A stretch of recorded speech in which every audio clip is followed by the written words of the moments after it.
Cuando encuentras una roca en el camino, ¿qué piensas acerca de ella? ¿Para qué la utilizas?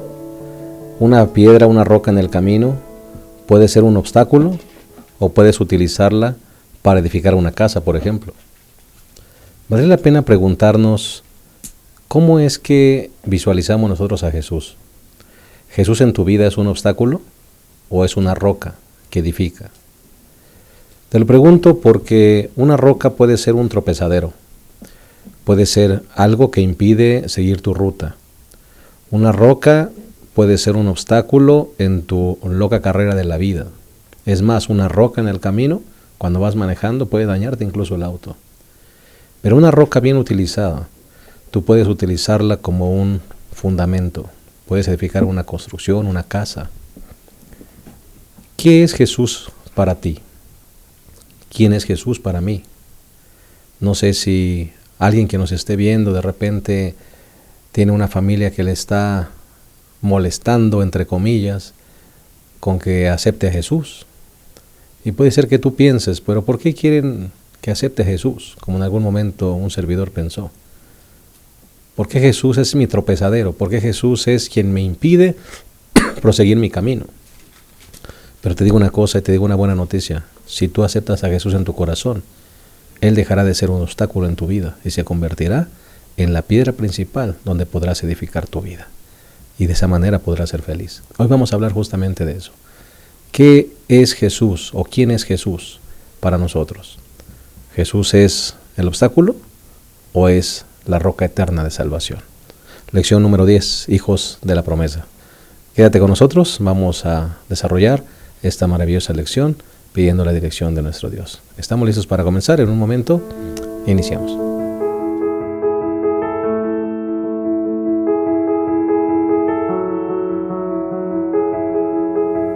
Estamos muy contentos de darte una cordial bienvenida a este repaso de la lección número 10, hijos de la promesa.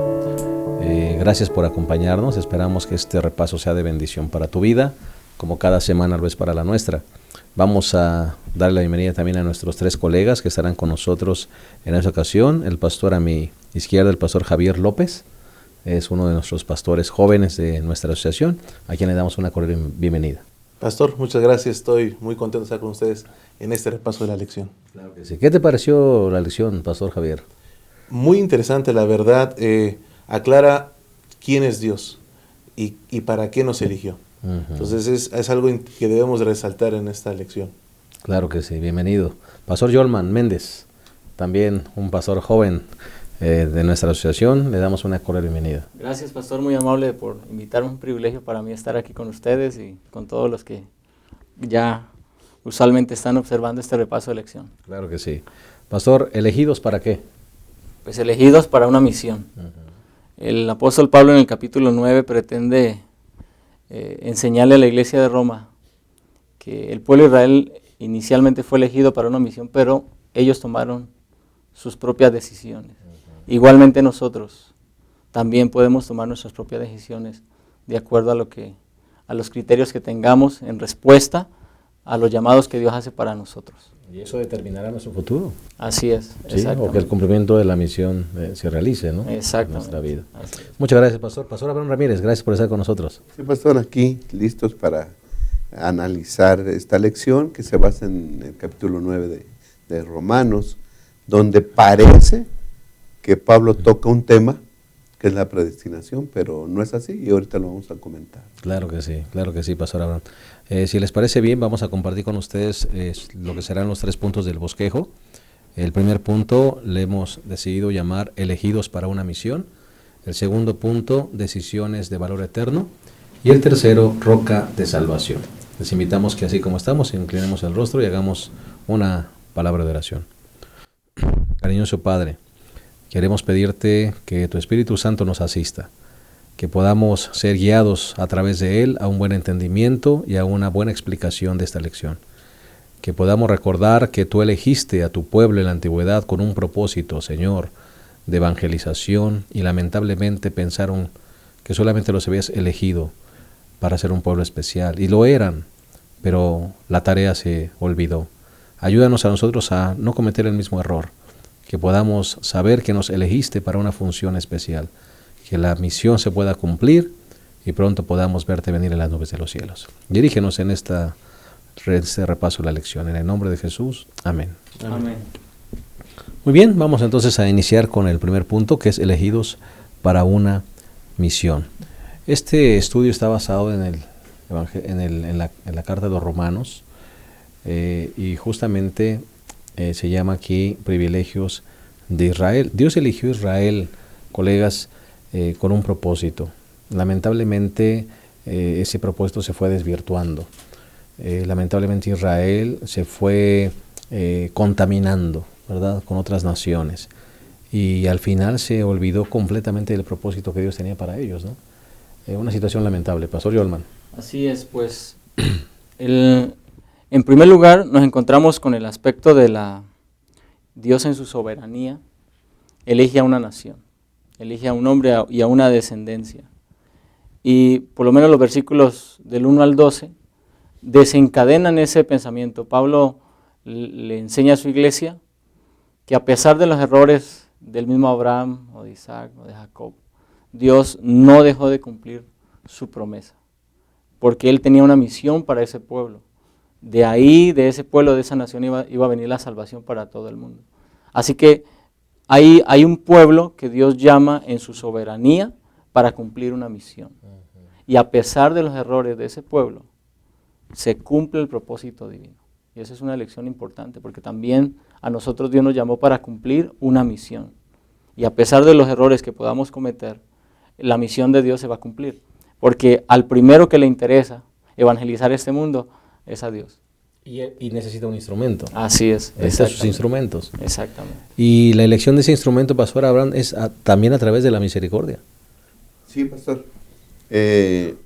Dios quiere salvar a todo el mundo. Para salvar al mundo tiene un mensaje de salvación. Y entonces Él escoge a un pueblo para que lleve ese mensaje de salvación a todo el mundo. Dice Deuteronomio capítulo 6, Deuteronomio 7, versículo 6. Porque tú eres pueblo consagrado al Señor tu Dios. El Señor tu Dios te ha elegido para que le seas un pueblo especial entre todos los pueblos de la tierra. Okay. Dios escoge a Israel. ¿Para qué? Dios lo quería bendecir. Bueno, Dios lo bendijo, lo rodeó, lo puso, hemos dicho, en el ombligo del mundo para que todo el mundo pudiera ver que ese era un pueblo especial. Ahora, ¿en qué se basó la elección? Dice el versículo 7, Deuteronomio 7:7. Por su afecto hacia vosotros, por su afecto. El Señor os eligió, no por ser vosotros más numerosos que todos los pueblos, ya que sois el más pequeño de todos, sino porque el Señor os amó y quiso guardar lo que juró a vuestros padres. Por eso sacó el Señor con su mano fuerte y os rescató de la esclavitud de Faraón, rey de Egipto. ¿En qué se basa la elección de Dios? No en la justicia que uno pudiera tener, en su misericordia se basa la elección, ¿sí? Así que Dios elige para que este pueblo ejecute un plan de salvación, ¿sí? Es la voz, son las manos, son los pies de Dios para decirle a todo el mundo, mire, yo los amo a todos. Así como a ellos los he rodeado de bendiciones, todos pueden ser bendecidos por mí. Solamente que le reconozcamos como el Dios del cielo, ¿no? Entonces no está hablando aquí, Pastor Javier, de un asunto de predestinación, porque algunos utilizan Romanos 9 para decir que el Señor predestina a unos para salvación y a otros para perdición, ¿no? Y hay algunos textos que vamos a ir viendo, por ejemplo, algunos que usan el 22, Romanos 9:22, para decir que el Señor está preparando vasijas para destrucción. Entonces algunos piensan, no, pues el Señor ya te eligió para que te pierdas, y otros ya los eligió para salvarte. Esto no es así, Pastor.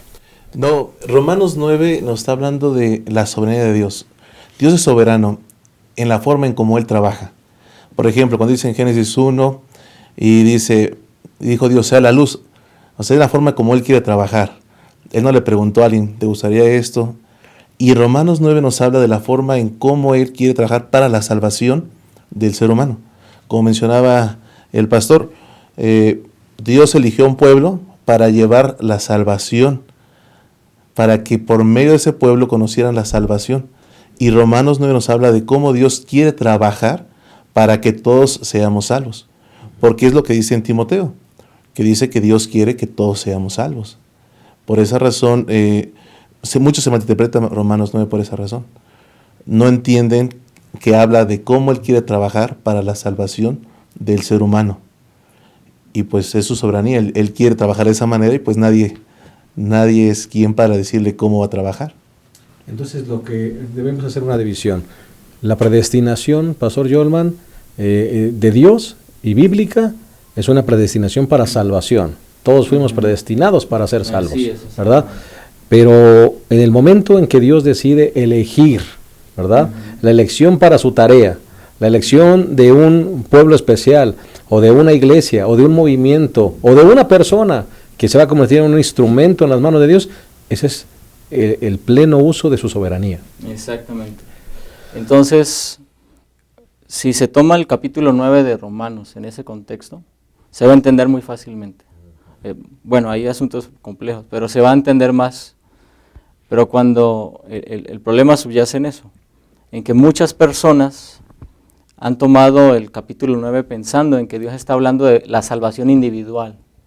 Exacto. Y entonces ahí ya habría contradicciones con todo el principio bíblico del Evangelio, porque a lo largo de la Escritura el Señor señala la salvación de todos, ¿sí? Para que todos sean salvos.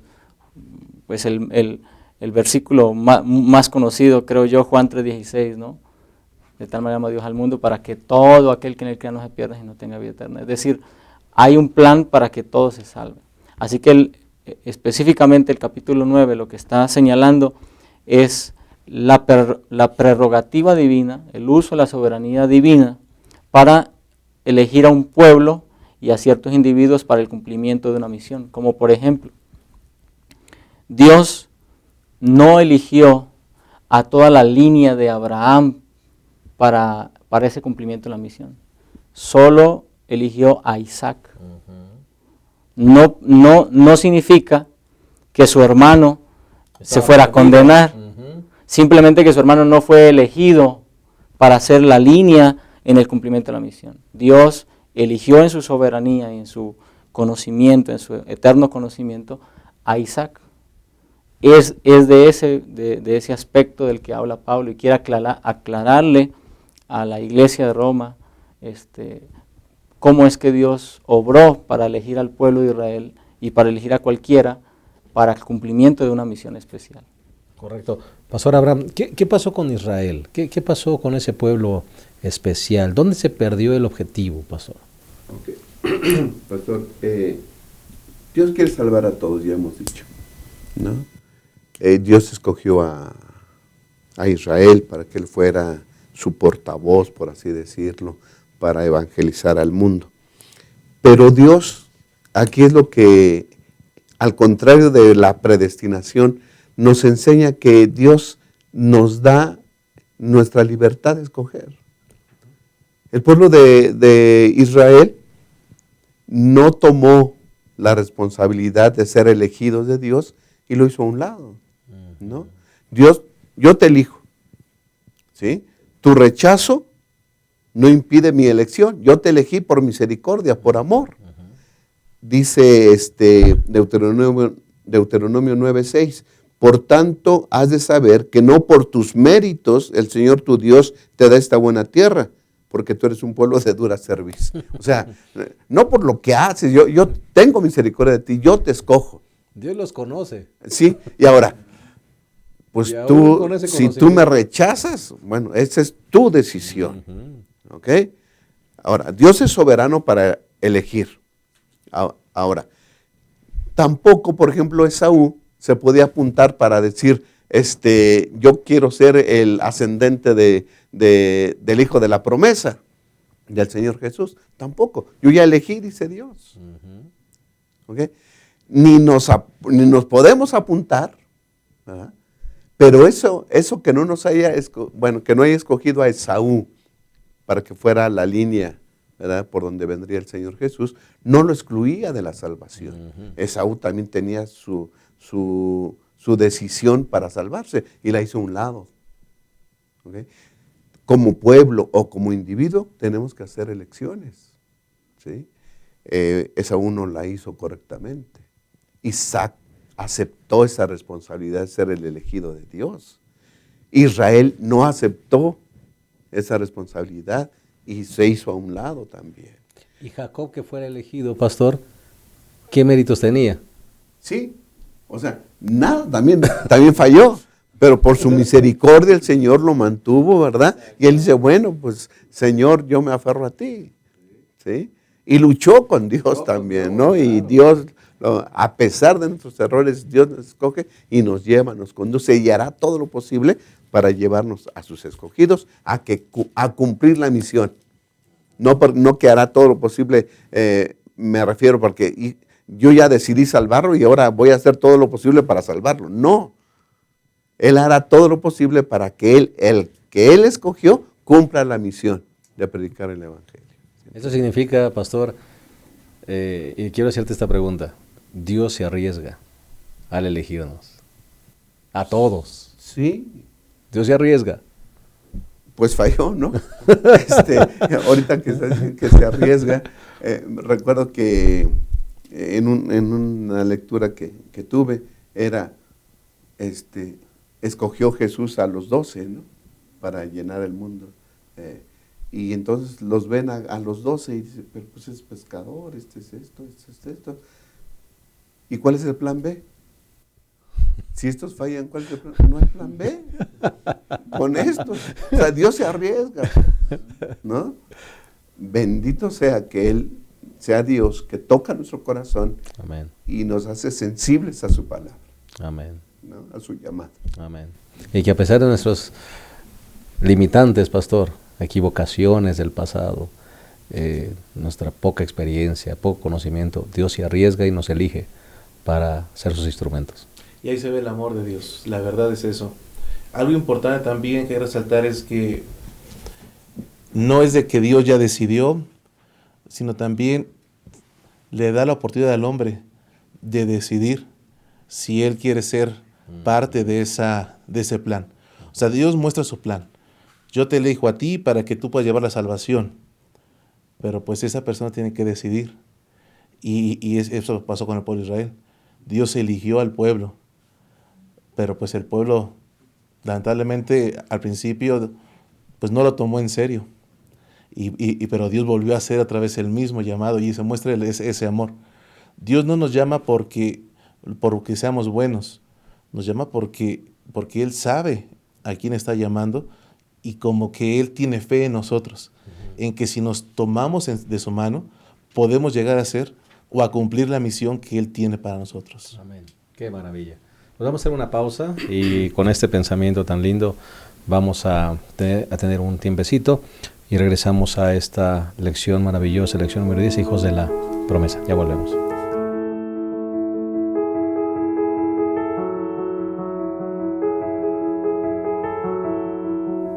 Bien, estamos de vuelta, estamos analizando la lección número 10, hijos de la promesa. Ya analizamos el primer punto, que es elegidos para una misión. Ya hablamos cómo Dios eligió a Israel, eligió a su pueblo para que fuera un portavoz de su verdad, para que fuera un baluarte de su verdad y compartiera con otros las verdades del Evangelio. Lamentablemente ese propósito no se cumplió. Y vamos a analizar el segundo punto, que es decisiones de valor eterno. Pastor Abraham, Pastor Javier, Pastor Yolman, ¿qué lugar ocupan nuestras decisiones en el plan de Dios? Dijimos que algunas personas piensan que el Señor nos predestina, algunos para salvación, otros para perdición. Eso creo que ya quedó claro en el primer segmento. Dios a todos nos predestina para salvación. Dios elige a sus instrumentos para cumplir la misión. Pero ¿qué pasa con nuestras decisiones? ¿Qué pasa con nuestro libre albedrío, nuestra propia voluntad? ¿Verdad? ¿Qué pasa con eso? Porque a veces algunos en Romanos 9 pueden pensar que el Señor también pues toma la decisión y su soberanía decide endurecer el corazón de uno y decide ablandar el corazón de otro. ¿Qué podemos decir acerca de eso, pastor? Pues yo creo que está claro que todos fuimos escogidos para salvación. En la Escritura está Efesios 1, 4 y 5, ahí lo señala claramente, entre otros textos. Pero finalmente son nuestras propias decisiones las que determinan nuestro destino eterno. Es decir, ahí está el libre albedrío. Ahí es donde nosotros tomamos nuestras propias decisiones. Ahora el apóstol Pablo pone como ejemplo al faraón. Y algunos, los términos que usa, en el versículo 17 ahí de Romanos 9, porque la Escritura dice a Faraón, para esto mismo te he levantado, para mostrar en ti mi poder y para que mi nombre sea anunciado por toda la tierra. Y señala, ¿no? De manera que de quien quiere tiene misericordia y al que quiere endurecer, endurece. Y entonces surge el tema de que Dios endureció el corazón del faraón, ¿no? Sin embargo, pues podemos ver que el apóstol Pablo señala claramente, y lo vemos en la Escritura en el libro del Éxodo, que la misma Escritura señala que fue el mismo faraón el que endureció su corazón. Lo que hace Dios es simplemente permitir al faraón cosechar sus propias decisiones. Y de esa manera Dios permite que el faraón se endurezca su corazón y Dios elige no tener misericordia, es decir, Dios elige retirarse y dejarlo a su libre albedrío. Y ese libre albedrío es que finalmente lo lleva al faraón a su propia condenación. Pero no es Dios el que arbitrariamente toma al faraón y le endurece el corazón, sino que Dios permite que el faraón ejerza su libertad, y si es para condenación, fue decisión del faraón y no de Dios. Porque decía la lección que aún por faraón murió Jesús, ¿verdad? Y me llama la atención, Pastor Abraham, que aquí se coloca a faraón como el instrumento de Dios para manifestar su poder. Y en otra ocasión, en otra lección, ¿recuerdas, Pastor Abraham, que también dice que Nabucodonosor fue el instrumento de Dios? Sí, ¿verdad? Sí. Interesante. Dios quiere salvar a todos. Cristo murió por faraón también, en el plan de salvación. ¿Sí? La provisión es universal, quiere salvar a todos. Pero ahí está ese privilegio que Dios nos da de elegir. ¿Sí? Antes de que se diga de que Dios endureció el corazón de Faraón en Éxodo. Éxodo 5 es la primera entrevista que tiene Moisés y Aarón con él. Dice así, 5:1. Después Moisés y Aarón se presentaron ante Faraón y le dijeron, el Señor, el Dios de Israel, dice así, deja ir a mi pueblo a celebrarme fiesta en el desierto. Y el versículo 2, mira lo que dice. Y Faraón respondió, ¿quién es el Señor para que yo obedezca su voz y deje ir a Israel? Yo no conozco al Señor, ni tampoco dejaré ir a Israel. O sea, él ya había tomado una decisión. ¿Sí? Él estaba obstinado, no reconocía al Señor, no reconocía a Dios y tampoco haría lo que él dijera. Esa era ya su decisión, punto, ¿no? Dios lo quiso salvar. Dios le manifestó de 10 maneras diferentes que él era Dios. Y no lo quiso hacer Faraón, ¿no? ¿Quién como él, que vio las maravillas de Dios y su poder, debió de caer de rodillas y reconocer que el Dios de Israel era el verdadero Dios? Amén. Pero su corazón estaba duro. Como Nabucodonosor cuando reconoció. Ahora, sí, ahora voy a Daniel, exacto, capítulo 4, versículo 37. Dice, ahora yo, Nabucodonosor, alabo, engrandezco y glorifico al Rey del cielo, porque todas sus obras son verdad, sus caminos justos, y puede humillar a los que andan en soberbia. ¿Okay? Así que aquí tenemos a Faraón, que por más manifestaciones del poder de Dios, no se humilló. Y tenemos a un rey que, viendo la manifestación del poder de Dios, ¿sí?, lo humilló Dios, pero él reconoció que es el único Dios. Así que la decisión es personal, ¿sí? No son las decisiones de Dios las que nos llevan a la perdición, correcto, o a la salvación. Son nuestras decisiones las que nos llevan y dirigen nuestro futuro. Correcto, pastor. Pastor Javier, qué hermosos textos acaba de leer el pastor Abraham. Eso significa, pastor, que Faraón tomó su decisión y a través de esa decisión Dios cumplió su propósito. Dios utiliza incluso nuestra negativa. Dios toma nuestras decisiones también para lograr sus propósitos divinos, ¿verdad? Ese es un punto muy interesante. Sí, porque, bueno, al igual que le pasó al faraón, nos puede pasar a nosotros. En nuestra vida, no solo a 10 veces hemos visto el poder de Dios, sino a lo largo de nuestros años hemos visto el poder de Dios, pero tal vez nosotros nos estamos rehusando a aceptar que todo es por Dios o todo viene de parte de Dios. Y entonces nos puede pasar como también le pasó al faraón. Y aún así, Dios puede utilizarnos para que otros puedan ver su poder. ¿Por qué digo esto? Al faraón endureció su corazón, pero los pueblos que están alrededor vieron el poder del único Dios. Y de igual manera, o sea, nosotros podemos endurecer nuestro corazón al rechazar a Dios, pero Dios se muestra de una y otra manera. Nos muestra milagros en nuestras vidas. La gente que nos rodea puede ver a ese Dios obrando para nuestra salvación. Y esa es la forma en cómo Dios eso negativo lo puede utilizar como algo positivo para atraer a otros al conocimiento del único Dios verdadero. Correcto, correcto. Quiero poner sobre la mesa, en Romanos 9, hay un texto que también me llama mucho la atención. El versículo 21 dice, ¿no tiene potestad el alfarero para hacer de la misma masa una vasija para uso noble y otra para uso común? ¿Y qué si Dios, queriendo mostrar su ira y dar a conocer su poder, soportó con mucha paciencia las vasijas de ira preparadas para destrucción? Y sigue hablando, ¿verdad? Y el Señor tiene su propia soberanía. Por ejemplo, cuando sacó a su pueblo allí de la esclavitud de Egipto, ¿por qué eligió como su libertador a Moisés? ¿Por qué no fue Aarón? ¿Verdad?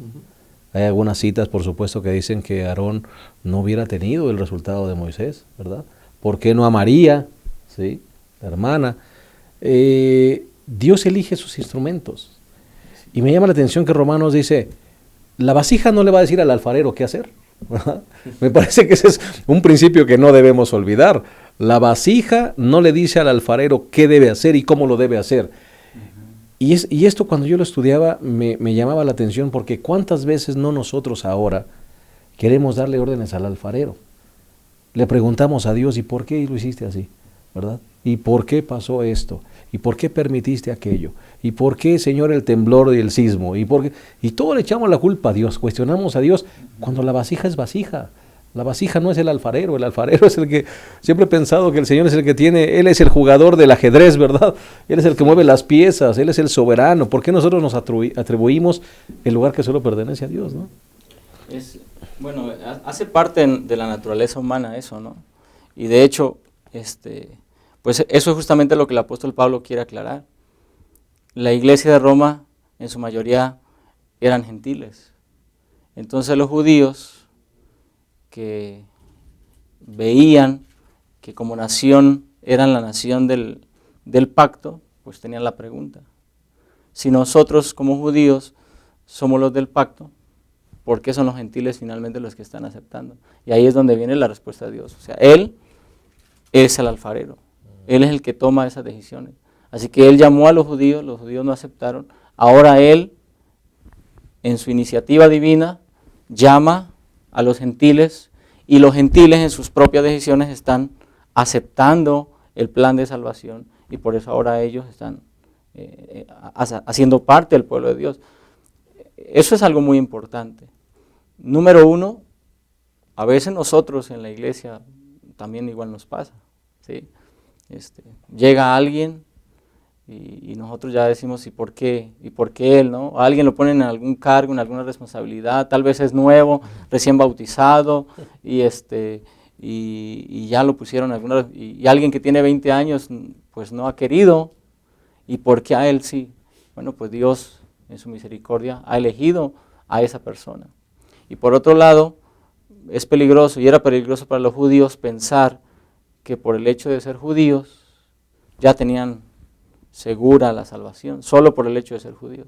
Sin importar sus decisiones. Sin importar sus decisiones. Entonces, de la misma manera nosotros, o sea, por el hecho de estar en la iglesia, por el hecho no significa que ya tenemos algo seguro. Tenemos que ser cuidadosos en las decisiones que tomamos diariamente, constantemente, en cuanto a nuestra relación con Dios para permanecer en la salvación. Yo siento que el problema también es que el ser humano quiere pensar como Dios. Nos queremos poner al nivel de Dios y decir y justificar todo lo que pasa a nuestro alrededor. Pero la realidad es de que algo claro nos dice en la Biblia es que Dios está en otro nivel, Él es Dios. Sus pensamientos, dicen, no son mis pensamientos, o sea, no son los míos. ¿Por qué lo hace?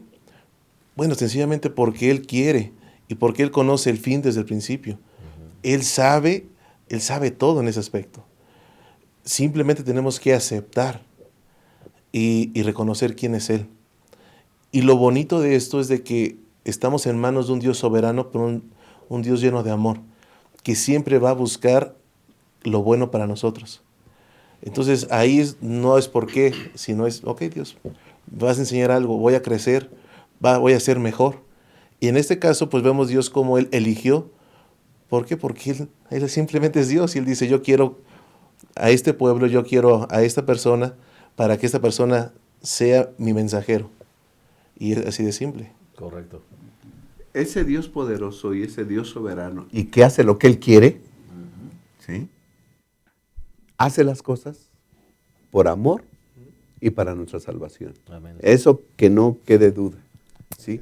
Si elige a uno, es para la salvación del que elige y para el otro que no eligió. ¿Sí? Lo que Dios quiere al final de cuentas es salvar a todos. Nosotros no sabemos por qué eligió a uno y por qué desechó a otro, ¿no? ¿Por qué desechó a otro? ¿Sí? Pero lo hace para buscar la salvación para todos. Esa es una cosa importante que debemos de tener. Y entonces, entendiendo eso, nadie se atreve a decirle a Dios, ¿y por qué haces las cosas así? ¿Sí? Porque yo sé que cualquier obra que haga Dios va a ser para mi salvación. Así es. Buscando mi salvación, por amor. Nunca dejes de creer que Dios te ama y busca la salvación tuya y la de la gente que te rodea. Así es. Estoy pensando, por ejemplo, Pastor Abraham, en el carcelero, ¿verdad? Cuando Pablo y Silas están ahí en Filipos. El Señor permite que sus siervos vayan a la cárcel, los meten al calabozo, pestilente, ¿sí? Los meten por estar predicando, pastor, y les azotan las espaldas con varas, ¿no? Les arrancan las ropas, los llevan al calabozo. ¿Para qué? Bendito Dios que Él necesitaba un instrumento para que el carcelero llegara a conocer el Evangelio con toda su familia. Así es. Ahora, un remanente. Dios está utilizando a un judío para salvar a ese en Filipos. Es decir, Pablo tomó su decisión, él era judío, y muchos judíos rechazaron a Cristo Jesús. Él era parte del remanente que aceptó al Señor Jesús, ¿sí? Y ahora la salvación está llegando a través de un judío a otros. ¿Sí? O sea, Dios no rechaza a su pueblo. Dios tiene un plan especial para su pueblo. Amén. Lo tiene para los judíos y lo tiene para los gentiles. El plan es salvación para todos. Y no olvidemos que ese Pablo fue un Saulo de Tarso y que al inicio vio a Jesús como su tropezadero. Así es. Y después se convirtió en su roca firme. Vamos a hacer una pausa más y regresamos a la tercera y última parte de esta lección número 10, Hijos de la Promesa. Ya volvemos.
Bien, hemos llegado a la tercera y última parte de nuestra lección número 10, Hijos de la Promesa. Vamos a analizar ahora el punto que le hemos titulado Roca de Salvación.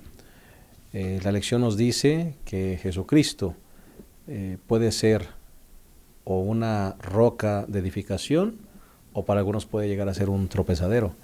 Y vamos a hablar justamente de eso. Pastor Abraham, la lección nos habla de una adopción de un pueblo que no era su pueblo. Y es interesante ese juego de palabras, que no era mi pueblo, llegó a ser mi pueblo, ¿no? Y aquí Pablo lo utiliza como una figura de cómo es que Dios, pues ahora, ya que su pueblo no cumple la misión o el propósito, toma ahora a otro pueblo, pastor, a los gentiles que nadie los amaba, ahora el Señor los adopta también como su pueblo, ¿no? Sí, pastor. Yo creo que debe quedar claro que son las decisiones personales las que nos acercan o nos alejan de Dios, de la salvación, ¿no? Las promesas de salvación se le dieron a un pueblo para que ellos lo predicaran. Pero dentro de ese pueblo cada quien debía de hacer su decisión, ¿no? En su mayoría, el pueblo de Israel dejó atrás, no le hizo caso a las promesas de salvación, ¿no? Cito Romanos capítulo 9, versículo 23, y hace una pregunta Pablo. ¿Qué? Si lo hizo así para dar a conocer la riqueza de su gloria. Escuchen, ¿cuál era el propósito? ¿Sí? ¿Cuál era el propósito de eso? Y que si lo hizo así para dar a conocer la riqueza de su gloria a los objetos de su misericordia. Okay. Aquí está hablando Dios de misericordia, que preparó para su gloria a nosotros, es decir, a los judíos, Dios los escogió para su gloria por su misericordia. Dice a nosotros, a quienes ha llamado, no solo de los judíos, sino también de los gentiles. Okay. Pablo le está hablando a una iglesia compuesta por judíos y por gentiles. ¿Sí? En su mayoría ahora ya eran gentiles cristianos. ¿Sí? Y entonces dice Dios soporta a todos con misericordia y nos ha llamado para manifestar su gloria, no tan solo a los judíos, sino también a los gentiles. ¿Sí? Y el versículo 27 dice, también Isaías exclama tocante a Israel, aunque los israelitas sean tan numerosos como la arena del mar, solo un remanente será salvo. O sea, son muchos, pero solamente un remanente será salvo. ¿Pero en qué se basa la salvación de ese remanente? En que han aceptado a Dios por fe, no por obras, ¿no? Por fe. Así como los gentiles aceptaron a Jesús por fe, entonces, más adelante, bueno, no, ahí habla el apóstol acerca de Oseas también, lo que Dios le dice a Oseas, ¿no? Dice el versículo 25, así también dice Oseas, llamaré pueblo mío al que no era mi pueblo y amada a la que no era amada. Y si nosotros vemos la historia del profeta, dice que Dios le mandó, ve y cásate con una mujer de fornicación, ¿no? Una mujer pecadora. Y tuvieron hijos. Y los nombres de esos hijos representaban el rechazo y el castigo que Dios le iba a dar al pueblo de Israel por sus malas acciones. Pero después tuvieron otro hijo, ¿verdad?, que se llama Ami. Uno de los hijos se llamaba Lo-Ami, no mi pueblo. No es mi pueblo, ¿no? O sea, se han portado mal, yo lo rechazo. Pero al tercer hijo le ponen Ami. ¿Sí? Mi pueblo. Entonces esta era una promesa de restauración espiritual que Dios le estaba dando al pueblo de Israel. ¿A quiénes? A los que lo aceptaran por fe. Si era todo el pueblo, mucho mejor. Pero ¿a quiénes iba dirigido esta restauración? A los que aceptaban por fe. En los tiempos de Pablo. ¿Sí? ya había ahí judíos cristianos que habían aceptado a Cristo Jesús. A ellos, a los judíos cristianos que habían aceptado a Jesús, se le llamaba Ami. Pero también había gentiles que habían aceptado a Cristo Jesús como su Salvador, y a ellos también se les llamaba Ami. Así que Dios hace un pueblo, ¿sí?, ahora, de fe.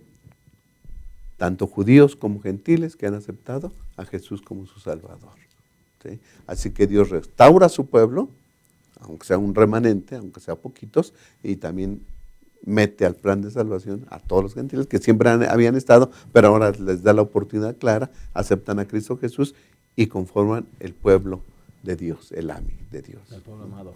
Qué maravilla, pastor, qué privilegio el que podamos ser llamados ahora parte del pueblo de Dios. Así es, definitivamente el apóstol Pablo deja claro a su iglesia ese aspecto importante. Queda claro que Dios llama a los gentiles ahora a su pueblo, y queda claro el por qué no hay tantos judíos en la iglesia de Roma, ¿sí? Así que ahora es un remanente. Pero ahora en los versículos del 30 en adelante, el apóstol pretende explicar específicamente, ahí es donde nos encontramos con la piedra de tropiezo, ¿no? Porque sí. Entonces Pablo dice, ¿qué pues diremos en el versículo 30? Que los gentiles que no iban tras la justicia han alcanzado la justicia, es decir, la justicia que es por fe. Mas Israel, que iba tras una ley de justicia, no la alcanzó. ¿Por qué? Porque iban tras ella no por fe, sino por las obras de la ley, pues tropezaron en la piedra de tropiezo. Entonces, Pablo está dejando claro, bueno, ¿por qué entonces solamente hay un remanente de Israel? ¿Por qué no todos? Bueno, porque tristemente, como decía el pastor Abraham, los gentiles en esa fe simple y sencilla aceptaron a Jesús como su Salvador. El pueblo de Israel se había envuelto en la complejidad de pretender alcanzar esa salvación a través de la ley. Y ahí entonces se encontraron, la roca que iba a ser su salvación se convirtió en esa roca de tropezadero, porque no aceptaron a Jesús. Y sin Jesús, pues no puede haber salvación. Sin Jesús no había pacto. Así que ahí el pueblo de Israel se chocó con él. Buscando ser buenos, no percibieron a el hombre bueno que era Jesús. Exactamente. Buscando ser justos, no aceptaron a la persona de justicia que era Cristo Jesús. Qué terrible. Ellos buscando, tratando de guardar la ley, tratando de alcanzar el objetivo, no lo lograron. Y otros, solamente por aceptar a Jesús, llegan a alcanzar la salvación. Yo creo que es muy difícil entender que es gratis la salvación, que es por gracia. Y eso era lo que le costaba trabajo a los judíos. Decir, bueno, ahora no tengo que hacer nada, o sea, nada más es aceptar a Cristo. Claro, al aceptarlo uno va a hacer las obras de la ley, pero decir, solo aceptarlo y ya viene así, ya somos justificados, eso era lo complejo para ellos. Para los gentiles era algo nuevo, decir, solo es eso, y hoy en día pasa eso, ¿no? ¿Qué tengo que hacer yo? Sencillamente es aceptarlo, dejar que Él more en mí, porque vemos que Él nos cambia por completo. O sea, nos pone un espíritu nuevo, pone los mandamientos en nuestro corazón, en nuestra mente para que lo guardemos. Solo tengo que decir, aquí estoy. Y es lo mismo que tenía que hacer el pueblo de Israel o los judíos, aquí estoy. Pero pues les costó trabajo y por esa razón Jesús viene a ser pues una piedra de tropiezo. Por no creer lo que Él ya hizo por nosotros y lo que Él está haciendo por nosotros en el cielo. Tal vez ellos sintieron, pastor Abraham, que se rebajó la norma, ¿no? Tal vez ellos sintieron que se rebajó la norma cuando ellos buscaban por cuenta propia ser santos, ser buenos. Ellos habrán sentido que la norma se rebajó para los gentiles. Era otro camino de salvación que ellos no concebían, pastor. Yo creo que desde un principio ellos, dice aquí, buscaron la salvación, pero no conciencia, ¿no? O sea, lo buscaron a su manera. ¿Y cuál era su manera que ellos concebían? Hacer buenas obras, hacer buenas obras, hacer buenas obras. Comprar la salvación más que recibirla como un regalo. Así lo entendieron ellos y así vivían. Y después de regresar del exilio babilónico, dijeron, vamos a encerrarnos en una cápsula guardando los mandamientos de Dios para ser salvos, y de ahí nadie los sacaba, ¿no? Tenían un concepto de su justicia propia y no del Salvador que vendría, ¿sí?, como el Cordero de Dios que quita el pecado del mundo, ¿sí? El Señor Jesús inmediatamente al iniciar su ministerio presentó, ¿verdad?, porque de tal manera amó Dios al mundo que ha dado su Hijo unigénito para que todo aquel que en Él crea no se pierda, mas tenga vida eterna. Y yo, si fuera levantado, a todos atraeré a mí mismo. A través de su ministerio, el Señor Jesús presenta qué es lo que tiene que hacer alguien para ser salvo: creer y poner su confianza en Él como Salvador, y no sus obras que todos los demás hacían y buscaban la salvación de esa manera. Fue duro golpe para ellos, ¿no? Pero los que lo entendieron, aceptaron a Jesús por fe y se salvaron, ¿sí? Sus discípulos, los 500 que lo acompañaron ahí después de la resurrección y lo vieron vivo, ¿no? Nicodemo. Y dice el libro de Hechos, muchos sacerdotes también, fariseos se convertían. O sea, el mensaje es para todos, ¿sí? Solamente es aceptar a Jesús por fe y no confiar en lo que nosotros hacemos. Por eso era tan duro para los judíos, y por eso se escribió Romanos, para quitar esa venda, ¿sí? Es aceptando a Jesús y no por obras. Ya hemos dicho todo este trimestre que las obras para salvación, no, es por Jesús. Y después el Señor nos da la capacidad para guardar la santa ley, ¿no? ¿Qué es hacer la cereza del pastel para concluir este segmento y este estudio? Reconocer a Jesús como tu Salvador. Eso es todo lo que tienes que hacer. Es aceptar su salvación de forma gratuita y vivir para honrarle, ¿verdad? Vivir una vida que le honre, porque nunca las obras de la ley servirán para nuestra salvación. Pues vamos a concluir, si les parece bien, este repaso con algunas palabras finales de todos los que componemos esta mesa de diálogo. Pastor Yolman. Sí, pues me gustaría compartir el texto de de Salmos 89, 26. Él me clamará, mi Padre eres tú, mi Dios y la roca de mi salvación. Y creo que esa debe ser nuestro solemne anhelo, ¿no? De ver a Cristo como la roca de nuestra salvación. No hay nada más, no hay nada más allá. Aceptar a Jesús como nuestro Salvador, vivir tomado de su mano, poner todo nuestro ser en sus manos divinas, nuestras debilidades, y permitir que su poder sea el que nos transforme. Y entonces disfrutaremos de la salvación, de la fe, de la confianza, de la alegría y el gozo que es estar salvos a través de los únicos méritos de Cristo Jesús. Amén. Muchas gracias. Pastor Abraham. Sí, pastor. Romanos 9:33, como está escrito: pongo en Sión una piedra de tropiezo y roca de caída. El que crea en Él nunca será avergonzado. ¿Qué es Cristo para nosotros? ¿Tropezadero o roca de salvación? Yo creo que esa es la decisión que hemos de hacer, y Dios nos da esa capacidad. Elige pues, ¿Cristo es para ti tropezadero o roca de salvación? Ojalá que todos escojamos que Jesús es nuestra salvación. Amén. Amén. Pastor Javier. Pues solamente es que Dios es un Dios soberano y es un Dios lleno de amor. Muchas veces no entendemos los planes que Él tiene, pero hay que entender que los planes que Él tiene es para nuestra salvación, para que podamos estar con Él por la eternidad. Y recordar que estamos en manos de ese Dios, que el único que quiere es nuestro beneficio, nuestro bienestar.